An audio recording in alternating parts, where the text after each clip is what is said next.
Europe 1, il est 6h26 et nous sommes le lundi 7 décembre 2015. Aujourd'hui dans l'histoire, notre voyage dans le temps avec Franck Ferrand. Bonjour Franck. Bonjour à tous les deux. Dites-nous à quel 7 décembre vous a déposé votre machine à remonter le temps. Le 7 décembre 1941, Thomas, nous sommes dans le Pacifique. Et c'est Pearl Harbor. Exactement. Ouais. Les Japonais attaquent cette base américaine dans les îles Hawaï.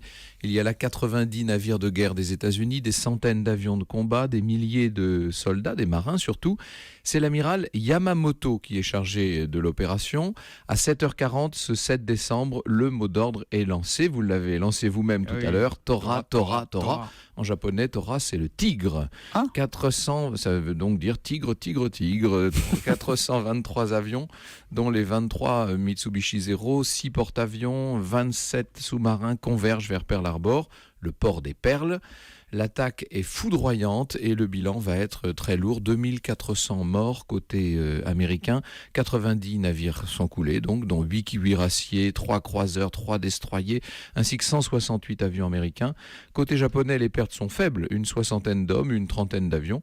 Il faut dire qu'ils avaient l'avantage de la surprise, les Japonais. Reste à savoir si, en lançant une telle attaque, le Japon n'a pas commis une erreur d'appréciation politique et stratégique. Oui, parce que dites-moi si je me trompe, mais jusque-là, les Américains n'étaient pas encore entrés dans la guerre, non? Pas encore, Ouais. même si clairement ils aidaient les Alliés et leur apportaient un soutien logistique, mais l'oncle Sam n'était pas encore de plein pied dans la guerre.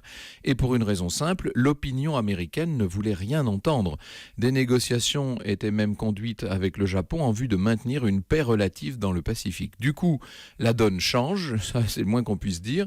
Le président Roosevelt a les mains libres pour demander au Congrès, dès le lendemain 8 décembre, de déclarer la guerre au Japon.